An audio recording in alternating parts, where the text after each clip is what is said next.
एक परिवार में 5 लोग थे। ओम प्रकाश, उनकी पत्नी सुमित्रा, बहू भावना, बेटा राहुल और एक थी उनकी बेटी प्रियंका। वैसे तो ओम प्रकाश और सुमित्रा के घर में सब कुछ ठीक ठाक था, लेकिन सुमित्रा की एक आदत थी। घर में कुछ भी गलत या सही हो तो वो किसी से कुछ नहीं कहती। और भावना स्वभाव की इतनी सीधी सादी थी कि अगर कोई उसके साथ गलत भी करता तो भी वो उसे कुछ नहीं कह पाती। इसी के चलते प्रियंका और राहुल घर में मनमानी चलाते रहते, क्योंकि घर को संभालने वाली औरतें इस तरह से रहती थी जैसे वो गूंगी और अंधी हो। माँ, मैं अपनी सहेलियों के साथ पिकनिक पर जा रही हूँ। ठीक है बेटा, चली जाओ। और मुझे आने में रात हो जाएगी, देर से ही आऊंगी मैं। अच्छा, कोई बात नहीं बेटा। अरे भावना, तुमको एक बार में समझ में नहीं आता क्या? नाश्ते में फिर से पराठे बना के रख दिए। कितनी बार तुमसे कहा है कि मेरे लिए ढंग का नाश्ता बनाया करो। ठीक है जी, आगे से ध्यान रखूंगी। अरे ये बहू से किस तरह से बात कर रहे हो तुम राहुल? अरे तो और क्या करूं पापा, इसको कहीं बात एक बार में समझ में ही नहीं आती। सुमित्रा, तुम अपने बेटे को समझाती क्यों नहीं? बहू से बात करने का ये क्या तरीका है? अरे जिसकी जैसी मर्जी आए करो, मुझे क्या। भावना बेटा, तुम भी तो कभी कुछ कहा करो। इस तरह क्यों सबकी बातें सुनती रहती हो? कोई बात नहीं पापा जी, सब ठीक है। रात को काफी देर तक प्रियंका घर नहीं आती और जब वापस लौट कर आती है तो एक लड़की के साथ बाइक पर बैठकर। सुमित्रा और भावना दोनों ही प्रियंका को लड़की के साथ देख लेते हैं।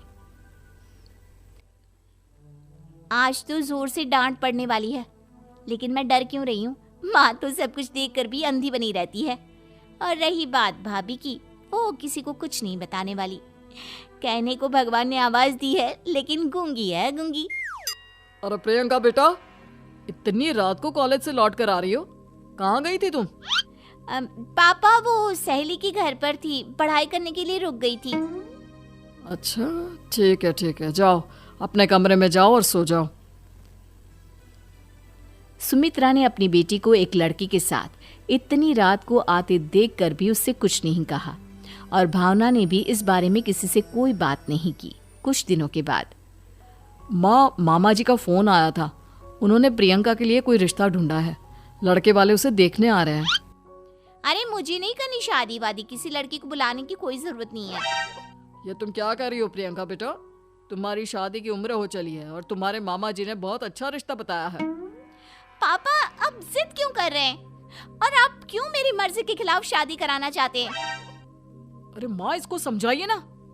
आपकी बेटी, आप तो बस चुपचाप सब कुछ होते हुए भी देखती रहती हैं। अरे तो क्या कहूँ, और मेरे कहने से क्या हो जाएगा? वैसे भी गलत क्या हो रहा है, सब कुछ सही तो है। भावना बहू, देखो तो प्रियंका हमारी बात नहीं समझेगी, लेकिन वो तुम्हारी हम उम्र है। क्या पता तुम्हारे कहने से उसे कुछ समझ में आ जाए। नहीं पापा जी, मेरे कहने से कुछ नहीं होगा। मैं प्रियंका को कैसे समझा सकती हूँ? वो ननद है मेरी, कहीं मेरी किसी बात का बुरा मान गई तो?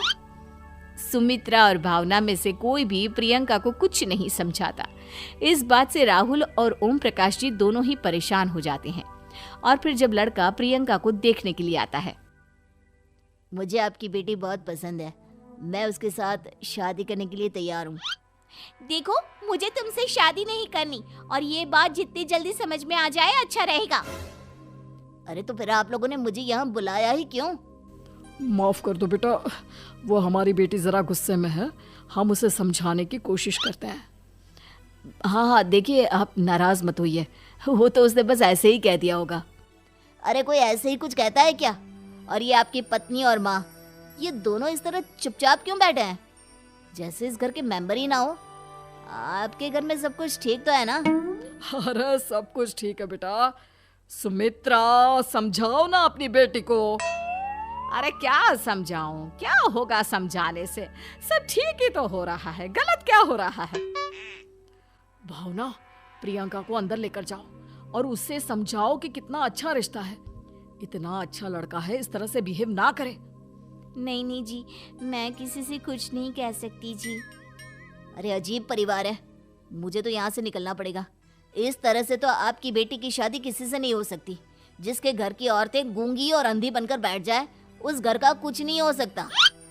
ओम प्रकाश और राहुल सुमित्रा और भावना की हरकतों की वजह से बहुत परेशान हो जाते हैं। एक दिन वो दोनों आपस में बात करते हैं। पापा, समझ में नहीं आता कि भावना और माँ को कैसे समझाया जाए। सही कहते हो बेटा, तुम और मैं काम के सिलसिले में सारा दिन घर के बाहर रहते हैं और घर की दोनों औरतें जिन्हें सारा घर संभालना चाहिए गूंगी और अंधी बनकर बैठी हैं। पापा, आप ही बताइए इसका क्या उपाय है। मेरी तो कुछ समझ में नहीं आता बेटा, लेकिन हमें कुछ तो करना पड़ेगा, क्योंकि इन सब की वजह से प्रियंका बहुत ज्यादा बिगड़ती जा रही है। तुमने देखा उसे किस तरह से बिहेव किया था। अरे लेकिन पापा, हम करेंगे क्या? हमें एक नाटक करना होगा। कुछ दिनों के लिए हम भी गूंगे और बहरे बन जाते हैं, उसके बाद इन दोनों औरतों को अकल आएगी। हाँ पापा, शायद आपकी बात ठीक है। हम दोनों हर बार बात को संभाल लेते हैं और इसी वजह से माँ और भावना कुछ भी करने की कोशिश ही नहीं करते। और फिर अगले दिन, भावना, नाश्ते में क्या बनाया है? जी पराठे बनाए हैं। मेरे लिए पोहा बना दो। अच्छा जी ठीक है, अभी बना देती हूँ जी। बहू, नाश्ते में क्या बनाया है? पापा जी, पराठे हैं और पोहे बन रहे हैं। अरे बहू, मुझे तो उपमा खाने का मन था, मेरे लिए उपमा बना दो। ठीक है पापा जी, अभी बना देती हूँ। भाभी, जल्दी से जरा मेरा कॉलेज का टिफिन तो पैक कर देना। और सुनो, मुझे ना भिंडी की सब्जी खाने का मन है। सुमित्रा चुपचाप बैठी बैठी सब कुछ देख रही थी। उसने किसी से कुछ भी नहीं कहा और ये देखकर भावना को मन ही मन गुस्सा आ रहा था, लेकिन वो किसी से कुछ नहीं कह रही थी। उसे लग रहा था कि ओम प्रकाश जी, जो हमेशा उसके साइड लेते थे, वो भी आज चुपचाप बैठे हुए थे। शाम के वक्त प्रियंका अपने बहुत सारे दोस्तों को लेकर घर आती है और उधर दूसरी तरफ से राहुल भी अपने ऑफिस के दोस्तों को लेकर घर आ जाता है। प्रियंका अपने कमरे में तेज म्यूजिक चलाकर डांस करती है और राहुल अपने दोस्तों के साथ बैठकर जोर जोर से हंस रहा था। प्रियंका और राहुल मिलकर पूरे घर को अस्त व्यस्त कर देते हैं, लेकिन भावना उनसे कोई शिकायत नहीं करती और सुमित्रा जी भी चुपचाप बैठी रहती है। लेकिन भावना और सुमित्रा के अंदर का गुस्सा धीरे धीरे बढ़ रहा था। फिर रात को ओम प्रकाश और राहुल एक दूसरे से बातें करते हैं। पापा, हमने इतना कुछ किया, फिर भी भावना कुछ बोलती ही नहीं और माँ भी कुछ गलत करने से किसी को रोकती ही नहीं। तुम चिंता मत करो बेटा, इन दोनों के अंदर का गुस्सा भर रहा है और बहुत जल्दी बाहर आने वाला है। अगले दिन, अरे बहू, ये कपड़े धुले हैं या गंदे हैं? पापा जी, कपड़े तो मैंने धोकर ही आपकी अलमारी में रखे थे। मुझे तो साफ नहीं लग रहे, एक बार और धो देना। प्रियंका, मैं सोच रहा था कि तुम्हें उस लड़के से शादी नहीं करनी है ना, मत करो। एक काम करो, वैसे भी क्या रखा है शादी वादी में, तुम्हें जो लड़का पसंद है उसके साथ जाकर कोर्ट मैरिज कर लो। इस बार ओम प्रकाश और राहुल की बात सुनकर भावना और सुमित्रा के अंदर का गुस्सा जाग उठता है। मैं किसी से कुछ कहती नहीं जी, इसका मतलब ये है कि आप लोग मुझे परेशान करते ही रहेंगे। कल 4 बार मुझसे नाश्ता बनवाया, आज पापा जी मुझसे धुले हुए कपड़ों को बार बार धुलवा रहे हैं। अरे मैं इंसान हूँ जी, कोई मशीन नहीं हूँ। तुम दोनों ने मिलकर इस घर की कैसी हालत बना दी है और अपनी बहन को भागकर शादी करने के लिए कह रहे हो। तुम भाई हो या दुश्मन? ओम प्रकाश और राहुल जोर जोर से हंसने लगते हैं। अरे इसमें हंसने की क्या बात है? हम लोग यहाँ इतने परेशान हो रहे हैं जी, तुम लोगों को ऐसी हरकत करने के बाद भी हंसी आ रही है। ये क्या कर रहे हैं जी आप दोनों? यही तो हम चाहते थे कि सुमित्रा, तुम अंधी होकर ना बैठी रहो। घर में कुछ भी गलत हो तो उसे रोकने की कोशिश करो। और भावना, तुम अपने साथ हो रहे गलत व्यवहार पर भी कभी मुंह नहीं खोलती। ये सही बात नहीं है। मैं चाहता था कि तुम्हारी भी जुबान खुले, तुम गलत बात का विरोध करो। गूंगी बहू और अंधी सास की ये जोड़ी इस घर में अब नहीं चलेगी।